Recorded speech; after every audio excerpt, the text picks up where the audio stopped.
All right, last episode, I didn't make it super far. My bailout bus stop is Yeongdeunmul, Yeongdeungmul, near the Gimnyeong Yacht Tour, Gimnyeong Yacht Tour, I guess is the, not a ton of landmarks around here. Pretty much just bailed out at a random spot, but it was nice, had a nice little stroll. Then it took the next day off because that was a lot of walking. Though it was a nice overcast day. If I could have done 3 days in a row, it wouldn't have been the worst idea. And then the day after that was my weekend, gotta be home early so I can phone home day. And part of me was like, oh darn, it's still kind of overcast.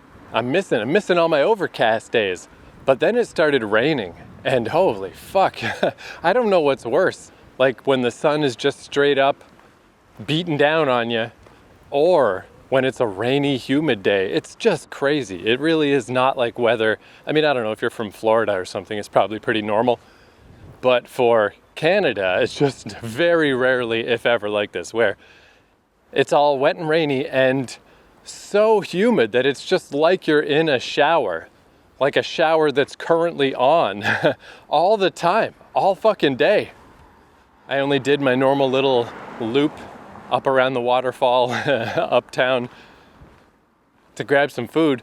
You know, I was only outside for a couple hours and it's just like, holy fuck, this is crazy, I'm dying.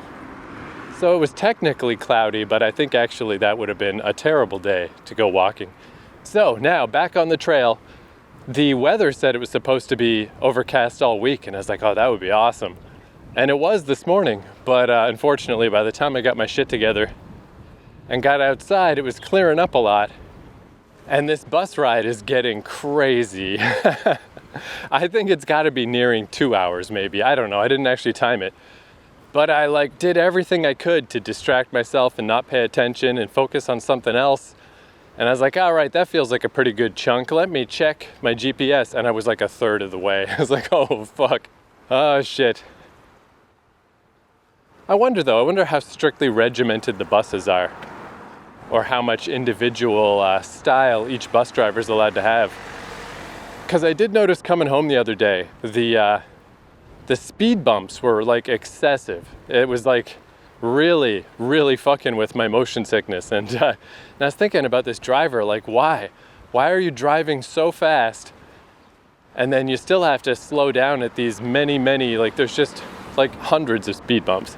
But this guy would zoom toward one and then still hit it uncomfortably fast. And I was just thinking like, is this worth it? You know? Why don't you just drive slower? I mean, you're just gonna have to keep stopping at these speed bumps. I don't know what you're doing. But then today's bus ride, I didn't really notice the speed bumps. So I was thinking maybe this bus driver is doing just that. Maybe just going at a more chill pace. And it's definitely better because yeah, it didn't feel nearly as, that stuck in a washing machine feel. I didn't notice the bumps and it's like, I like this driver a lot better. But maybe that's also why it took so long. It's like, wow, really long. But then once I got here and I got out, now I'm walking along the shore and it's just like, it's fine. This is so good. Like, it feels weird when you start the day and you spend the first couple hours on a goddamn bus. And it's like, man, this doesn't seem fun. What the fuck is this? But then you get here and it's just like, there we go. It's easily worth it. I mean, it's unfortunate that these bus rides are getting so long, but there's really no way around it. And yeah, the shore is so fucking beautiful and so awesome. And it cleared up like crazy today, but it's also really breezy, really windy. Pretty fucking nice. I think this is better than the crazy humidity days. And I'm also happy to report that the walking into the sun doesn't seem like it's gonna be a big problem. Because yeah, it's very clear now, just blue skies. But the sun is, I've got enough of a brim on my hat. If I just push it down a little to cover my eyes a bit, it seems fine. So that's cool because my other plan was just maybe the umbrella thing. Maybe I could again use the umbrella, but it's just way too windy. I do see there's quite a few people with umbrellas today. Of course, all ladies. I'd be the one guy doing the umbrella thing. But I guess I won't be doing it anyway because it's so windy. It's just like I can't. My little Daiso umbrella cannot survive the wind. But yeah, I'm really pleased that, because I think this is my first really clear day since I started walking just east to west, straight into the sun. And yeah, it really doesn't seem bad.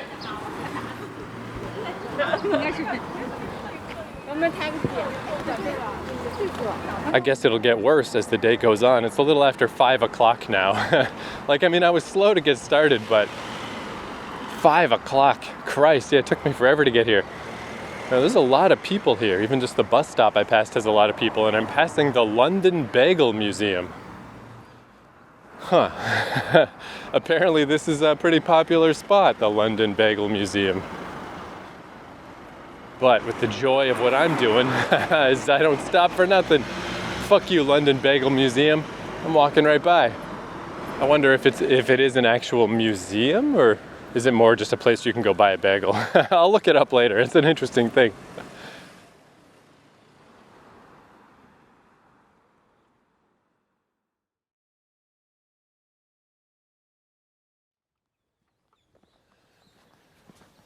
Well, the sun is definitely getting a bit trickier as it gets later in the day.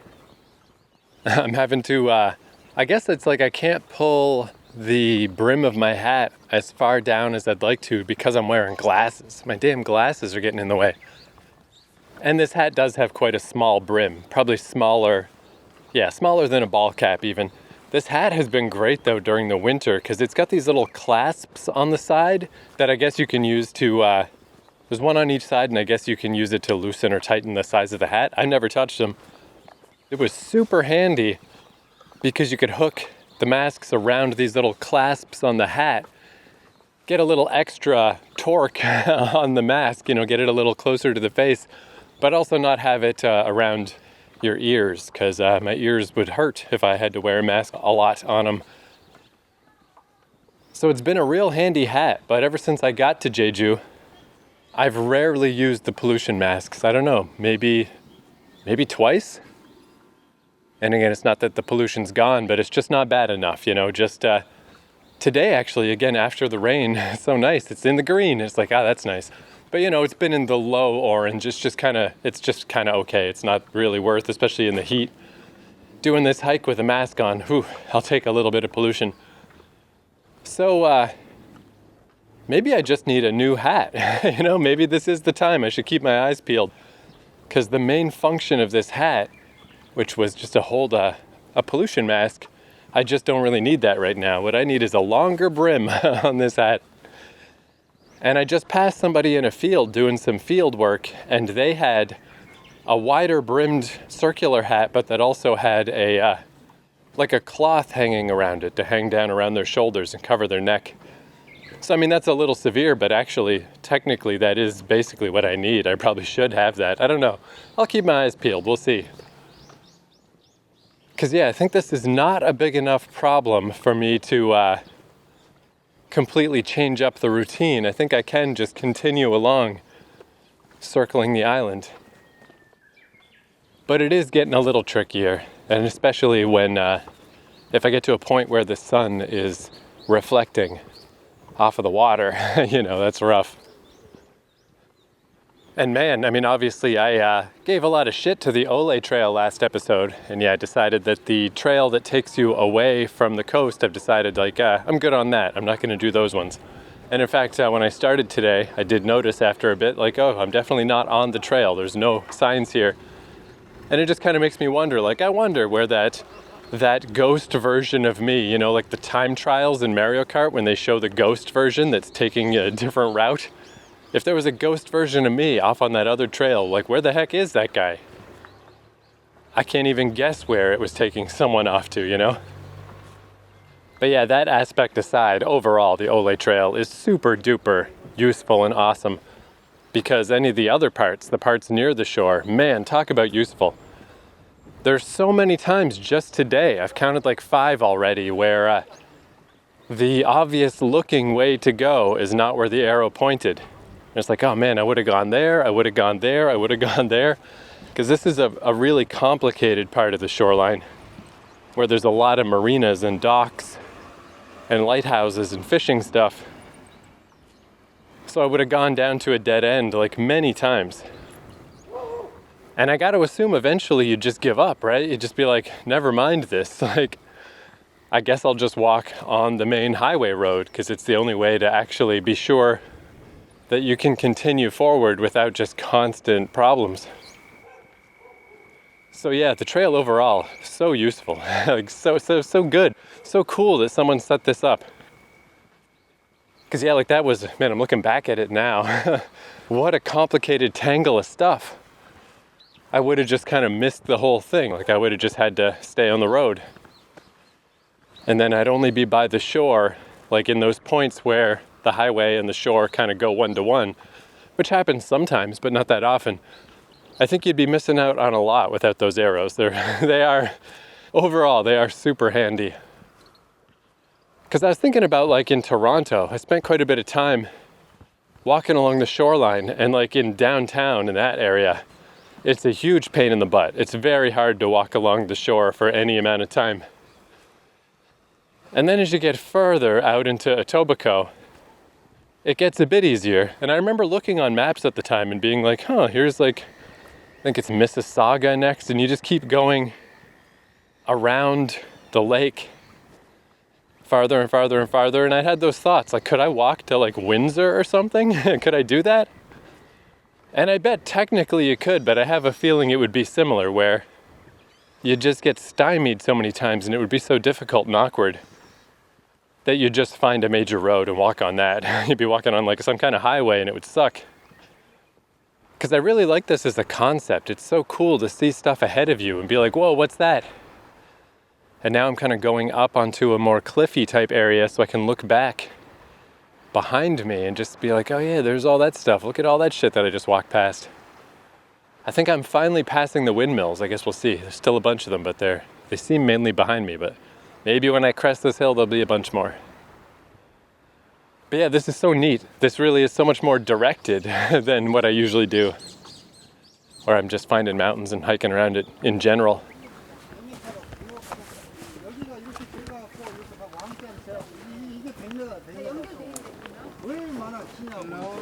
Hello. Hi. Hi.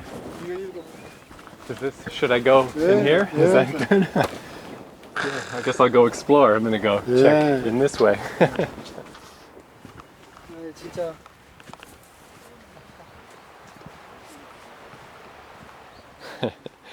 There's this little opening that goes down to the shoreline, and there's some people looking at a map, but I guess they couldn't really help me if I should go in here or not. So before the lack of conversation got awkward, I was just like, yeah, I'll just go in, I'll just go see what that is. But yeah, this is also making me realize that I'm starting to piece together that the trail stuff I saw on the coast of Busan is clearly another Olle type trail, because if I remember right, Olle, O-L-L-E, just meant walking trail. And it had identical signage, the blue and the orange, and I would just bump into it once in a while. Like the most particular part was when I was on that mountain where I met the guy who used to live in North America up by the smoke signal area, the ancient smoke signal point on the mountain. As I was coming back that way, I started following the coastal trail without quite knowing what it was, and it looped me around in this cool way through this mountain. Oh, nice. This is leading me out to the shore. Beautiful. But yeah, if it follows the same philosophy as this trail, because, I definitely was taking little stabs at that, or I had that notion of trying to walk up the coast, and I didn't do it very distinctly in Busan. I just kind of did a bit here and there. But I'm thinking it's probably, I'd have to look it up, but it's probably a more distinct trail the same way this one is. And there was a part of me that's like, oh shit, I kind of want to go back to Busan and try that properly. And that one has a subway accompaniment, which would be nice. I was already doing that, I took the subway all the way up to Ulsan. So if I could just walk it in bits and pieces, why not? But I'm finally out of time, because I booked the rest of my time here in South Korea all here, up to the very last day. in Jeju because I just wanted to make sure I got plenty of time to do this particular fucking walk with no worries of running out of time. And my mere 6 months in Korea already up. No time to go back to Busan. And yeah, for that type of thing, again, it wouldn't be good to go back for just like 2 weeks. That's one of those go back for ages. So, years down the road, next time I'm back in this part of the world, that's what I'm gonna do. Go to Busan, do that coastal trail. I feel like this island is just set up better for it, more natural. But I bet the Busan one is still pretty cool. So down here on the coast, on the shore, there's one fisherman way in the distance on the rocks fishing away. But I'm gonna go back up and take the other route on this trail. But yeah, my hotel person confirmed my stay because it seems like so long. I was just like, I wonder, could there be some problem with me staying for this long? You know, just like 2 months in this one hotel. But nope, it's all good. More than 2 months, actually. 2.5. And there were cheaper options, but yeah, I started realizing like for the extra, you know, it's about $200 more than the cheaper alternative for me to stay at this hotel. About $700, where I could have stayed somewhere else for $500. Whoa, here's a cave. Risk of collapse. No problem. Not going in there. Japanese cave encampment at Seoubong Peak in Jeju, Seoubong. Built by the Japanese for suicide attacks against the fleet of the Allied forces during the Pacific War, this encampment consists of 18 cave-type mines and 2 bunkers. Of these mines, that is the form of the character... Oh man, the English really went to shit all of a sudden. Something about how certain of these were built in a more thorough and systematic manner than others, I guess. This is a historic site testifying to the physical and mental sufferings of Jeju residents and others who were mobilized by the Japanese military to build the facility. It's funny because I see this cave and the first thing I thought was like, I mean, I don't think there's bears Jeju, but I just think like, what if there's a bear in there? Man, I wonder how far back that goes. And I mean, I guess nowadays some animal being in there is the more likely thing. Did not occur to me. It is a Japanese war bunker. Jesus. But yeah, rather than go the cheaper method, I was like, let's just spend the extra $200 just for peace of mind. Oh, and just a little ways further down, another opening. So yeah, I presume these 2 openings must connect. The caves must go together. Oh yeah, and it's lit in there, so that must be a hole in the ceiling that light's coming through. Phew, yeah, I bet there's some dumbass teens and shit that go in there, but no fucking thank you. I don't need to go in any ancient caves. But yeah, now that I'm at this hotel, instead of talking about the horrors of the past and the terrors of war and living in a goddamn cave to do suicide attacks, let's talk about my fucking hotel like the dickhead that I am. And there's yet another cave. 3 of them. Wow, this was a weird thing to find out of nowhere. Man, that's pretty cool. Pretty scary. Of course, if this was a video game, I would go in there and find special items. But anyway, yeah, now that I'm at a place where everything is just basically okay, that my only problem is that mosquitoes keep getting into my room, it made me realize how I've just been getting a little worn out by my cheap life, you know?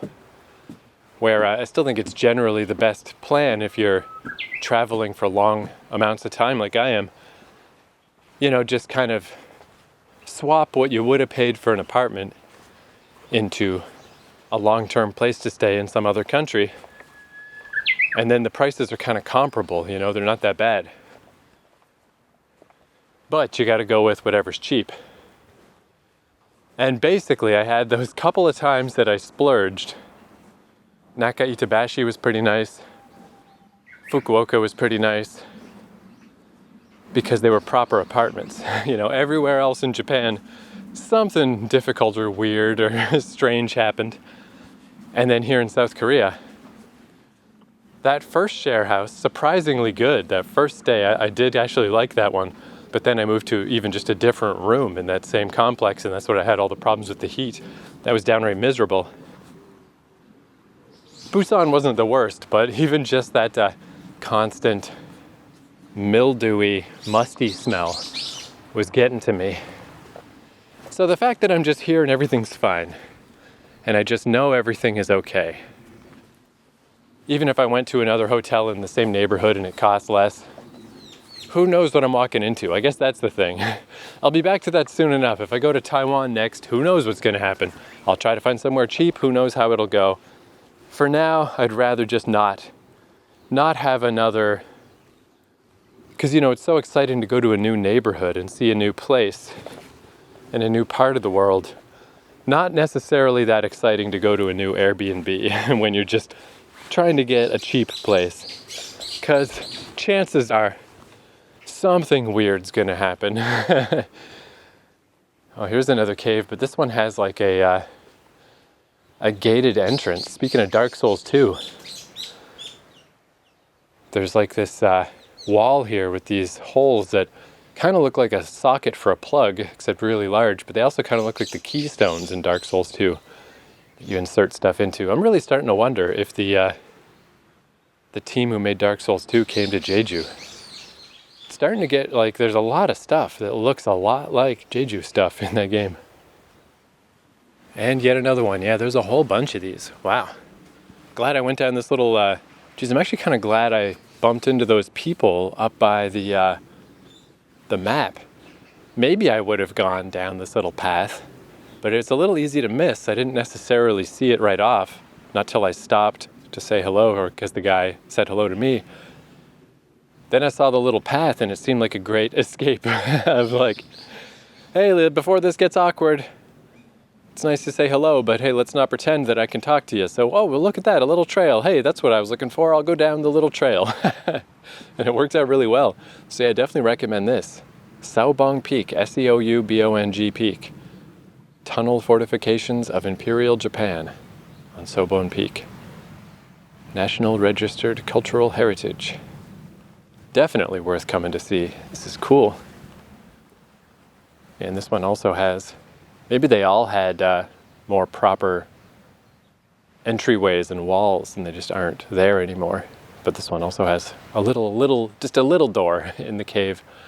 I wonder, I mean, did they dig these caves out or were they somewhat naturally forming? Man, if they dug those out like from scratch, that's fucking crazy. There's two things I can look up later. I can look up the Japanese caves and I can look up the London Bagel Museum. The weirdness of the modern world, man. The textures, the layers. War atrocities next to bagels. It's just that's how it fucking is. But yeah, I'm glad I came down here. This is really, really unexpected.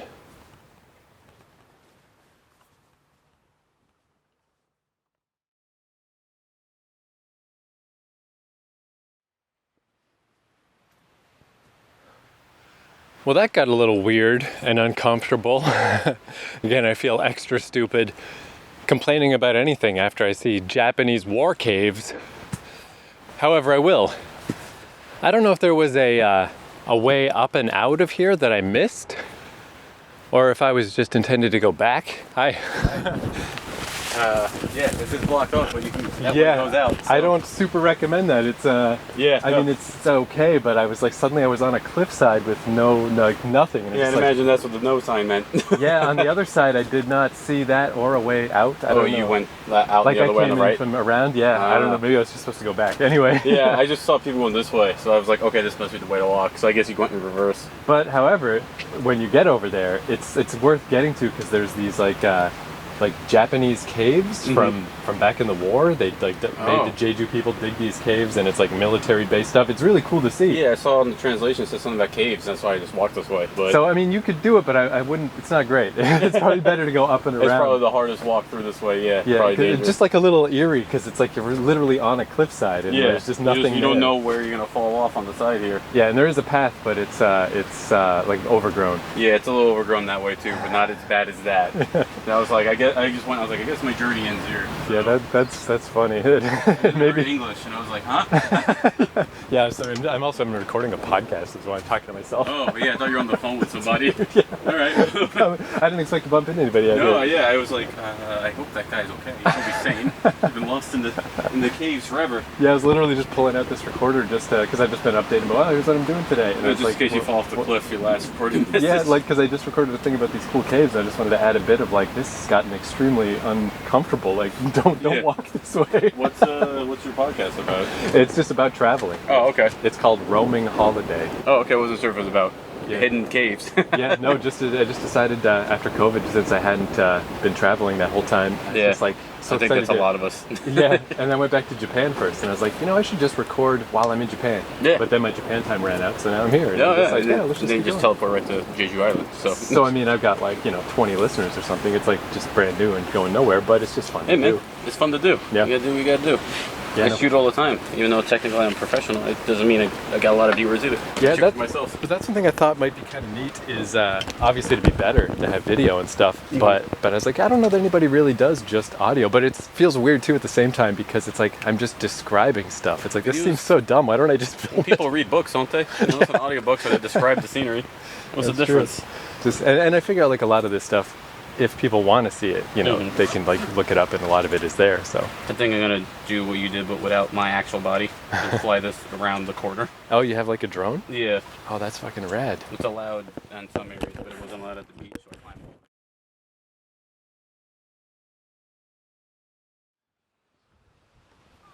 All right, well, that was pretty funny. So I just met a guy named Lewis from New York State who, so basically as I was walking, like I was starting to say, there must have been a trail or an off ramp, a way out that I missed. Or maybe I was just supposed to go back. Like maybe the path just wasn't maintained anymore and I was just supposed to go back. But I kept going, I missed whatever. I mean, there had to have been a don't keep going sign somewhere that I missed.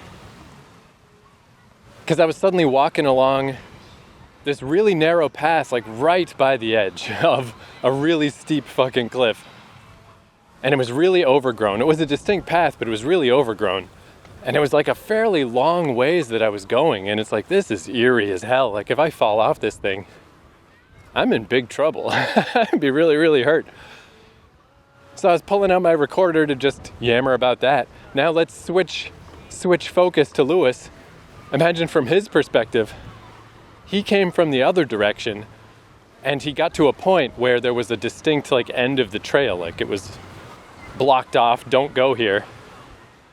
And a very distinct like, people do not enter here sign. So he was just kind of there like, I guess maybe my journey's done, maybe that's it. And then suddenly he hears an English voice yammering to itself. He assumed I was on a phone, he said. And then where it says do not continue, a guy comes out of the woods, and that was me. So yeah, we had a little yammer. He's 10 years younger than me. He's a photographer. He's here for his friend's wedding. And yeah, we just talked about Korea a bit and about visiting Japan. And I told him about when I got lost on the golf course. And he told me a story where he was at a ryokan and the guy who had the one key, they got separated from him and the lady wouldn't let his whole group back in, even though they were all functionally naked, they were only in robes.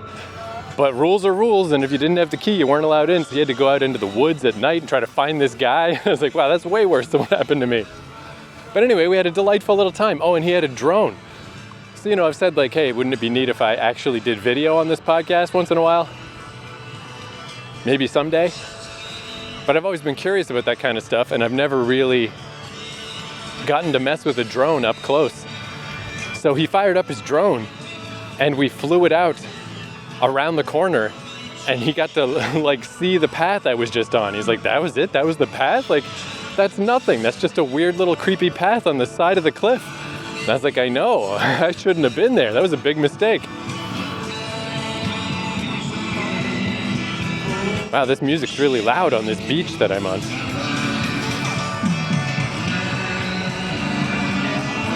But anyway, delightful. And I told him about my podcast. So he followed it on Spotify. So one listener at a time. If I just tell people as I walk the earth about my podcast, Now that's kind of eerie. I don't know where that music's actually coming from. Anyway, delightful. He showed me how to escape back from, because yeah, he said he was a bit curious on the map about this cove and about, I was like, oh yeah, it is really cool, these Japanese war caves and stuff. But his friends were summoning him, so he didn't have time to go see him. And I was like, yeah, like, you know, you could go that way, but you shouldn't. You know, you had to go up and around the long way. But yeah, that was pretty nice. And now I'm in, wherever I am now, super Touristville. Music playing on the beach, tons of people around. The sun's getting distinctly lower, so I guess I'll just keep walking till I can't walk no more. Yeah, it's actually past 7 o'clock. It's 7:15. It's getting pretty late. But yeah, I'll just keep on walking and see where I get to. But yeah, that was cool, man. That was nice. I told him it would be, you know, many months before I finally got around to actually editing and releasing this episode. But hey, Lewis, if you made it here, if if you heard the episode, I hope you dug it. Got a little chronicle of the day that you were just at the dead end on the cliffside, and some fucking guy just came out of the do not enter area. Definitely weird. Oh yeah, but I was saying to him too, it's nice to know though that if I had slipped, if I had fallen off of the side of the cliff, probably I was close enough to him that he would have heard my tortured screams. And then since he had the drone, maybe he could have flown the drone and saw where I landed and been like, there he is, there's the guy with both his arms and both his legs broken. I'll call for help. Maybe he could have rescued me. Luckily it didn't come to that, but I'll give him credit for it anyway. In some alternate reality where I fell off the cliff. Like the Mario Kart ghost. The Mario Kart ghost of Lewis used his drone to rescue my mangled body. Cool. All right, I'm gonna keep walking.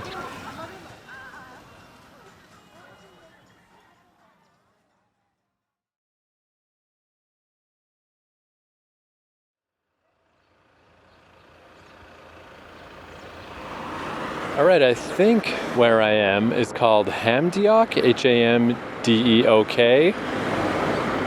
But yeah, like I was saying down at the beach, it's clearly a pretty big touristy type area. Oh yeah, and there's where I just came from. So with Seoubong, apparently the other thing I could have done, instead of going along the coastal trail with the caves, is that there's a marking here for the peak. So I could have done that too, could have hiked up that mountain. I wonder. Maybe when I pick this up again, you know, I could either come exactly back to where I am, but if I just stop 1, 2, 3, 4, 5 bus stops earlier, I think I might do that. Because yeah, if I go 5 bus stops earlier, I could go do that again and go up and do the peak instead, do both versions. And that'd be a good excuse to walk across that beach again, because that beach was gorgeous. Hamdeok Beach, super nice.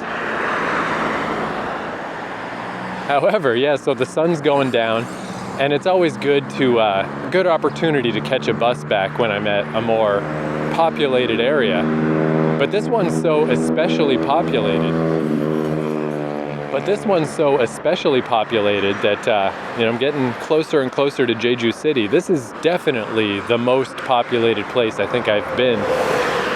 If not since Seowoobong, then since the first big beach that I came to. But yeah, I think even, yeah, no, this seems, I don't know, who can say? Who can say? But this was big enough that my fingers started twittering away on my map, and I was like, if I were to grab some food now, instead of when I get back to Seowoobong, what if I were to write Burger King, see locations? So sad, so lame. But I haven't had Burger King the whole time I've been on Jeju. I haven't had Burger King since Busan. And I mean, who cares? It's fucking Burger King. But because I've been, you know, as an alternative, just McDonald's, and I have gone back to KFC a couple times, but I have not gotten any more of the the chicken skin.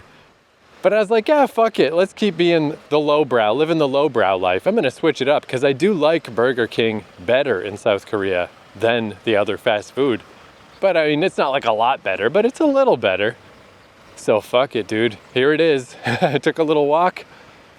And not only is there the Burger King, next to it's a Daiso.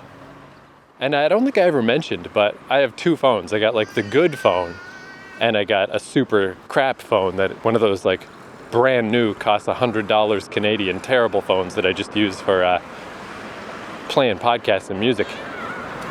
But I dropped that bad boy back in Seoul and cracked the screen. And I bought a screen cover from Daiso, which was fine with me. I just wanted to make sure that the screen didn't crack worse. It actually looks kind of cool. The cracked screen, I think, looks cool, and this phone was garbage anyway. That's the whole point. That's why I bought it. It's nice to have garbage stuff, because then if it breaks... In fact, when I was talking to Lewis about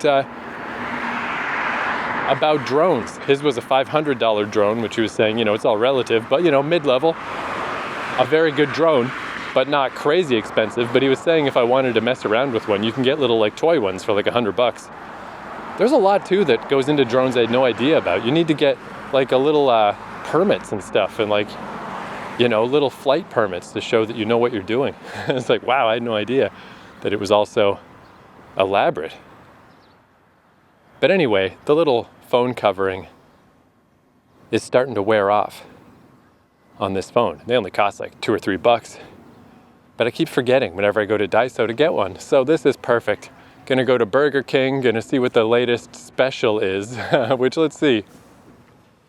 What do we got on little menus and maps? Anything new? When I first got here, it was a black ink burger, you know, like the bun was black. And then they switched it to, I don't even remember. There we go, avocado jack. Well, that's what I'm getting then. They always have like one special weird cool burger. It was some kind of spicy burger in the middle. Anyway, I'll get the avocado burger. Fucking delightful. Then I can go to Daiso, get a new phone screen, and the Everlast socks that I bought. I'm glad to report, I mean, my expectations for socks are pretty low. I just don't want a hole to develop the first time I fucking wear them.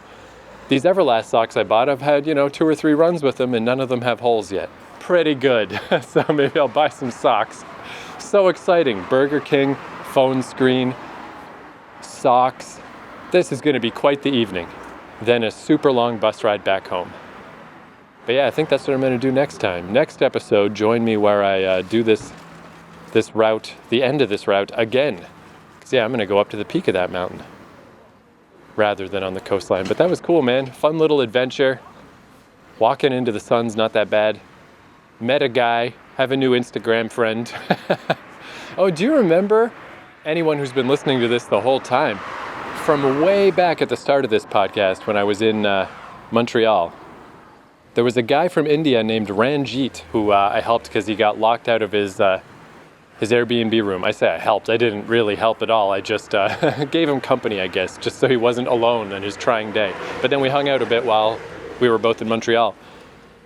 And I think it's just neat to report that all this time later, like, you know, we're just Instagram friends, but he gave me a like the other day on one of my pictures. I gave him a like on one of his. We're still just going around, doing our thing. Hey, you know, it's just nice. It's just cool. These little people you meet along the way. Maybe I should have tried a little harder with some of the other people that I met to, you know, get them on the Instagram train and stuff. But I guess it's a little tricky because I don't have a data plan. Luckily, just today, there's so much free Wi-Fi on Jeju, even though we were just standing in a random spot on the side of a freaking mountain. I was like, oh, let me see. Oh, yep, I do have Wi-Fi. Nice. Let's be Instagram friends. You know, it's a lot easier to do when you can connect right there. But anyway, it's neat. It's just kind of cool. Who knows if I'll ever bump into these people again, but doesn't matter if I do or I don't. It's still just fun, just neat. And it's cool to just kind of keep tabs, see who's doing what, see who's traveling around the earth. Instagram's so nice too, because it's so, you know, I just like don't even use Twitter anymore. A lot of my family's on Facebook, but I observe from a distance. I like Instagram because it's just, here's a nice picture. Here's a nice picture of a cool place that I was, a thing that I did. It's so pleasant, so drama-free. But anyway, this couldn't be more perfect for my lowbrow life. I mean, I'm standing next to the Burger King. I'm looking at the Daiso. They're next door to each other. Amazing. The best. All right, well, I'm going to hop in Burger King. Unless the avocado burger is incredible in some way, I don't expect I will be reporting on the avocado burger. Just assume it was pretty good. All right, thank you once again for listening. I'll see you next episode where I continue my journey around Jeju Island, getting closer and closer to Jeju City, which I don't know how that's going to go. Am I going to spend some time wandering around there, or am I just going to skirt right past on the coast? I guess we'll see. So I'll see you then. Adios.